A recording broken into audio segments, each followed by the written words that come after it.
Hello mga ka-toys! So andito tayo para i-review ang City Toys. Yan! Ang Symbiote Spider-Man Mafex 147. Yun o.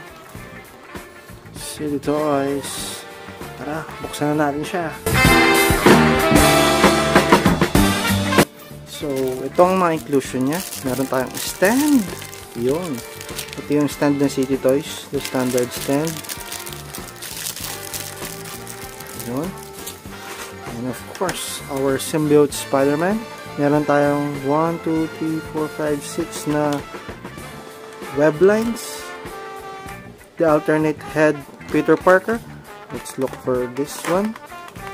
The details niya. Yun o. Yun o.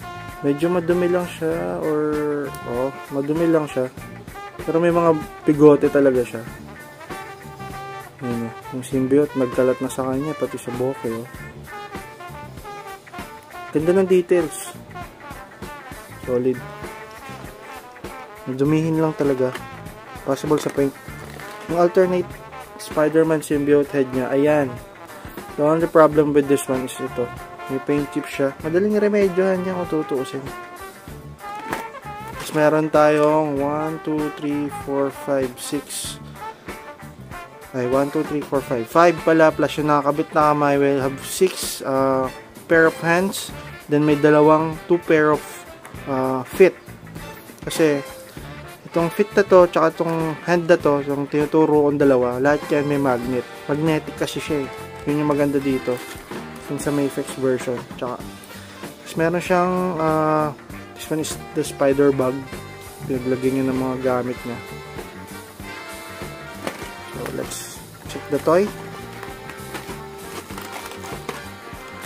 Makuha.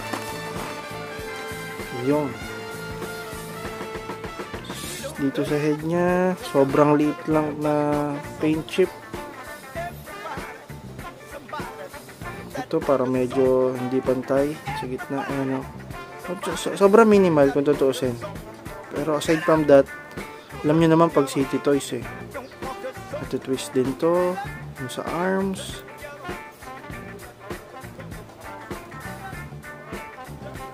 Sa hands. Sa head and neck.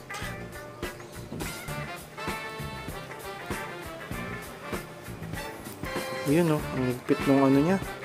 Sa ab crunch. Sobrang tigas. Sobrang tight talaga. Maganda pang pose to. Ayun o, tight na tight. Yun, I love the blue color under his feet. Under his shoes. Napakaganda. Yun. Yun o. Overall, napakaganda talaga na ito. Sobrang ganda niya. Iba talaga pag City Toys. The only difference is, of course, pag City Toys, mas maliit siya kung i-compare sa original Mafex. Maliit lang talaga siya. Matangkad ng konti dito, siguro. So, ayun. Ayan. The paint job for the spider logo is good. I-post na natin siya. Tara.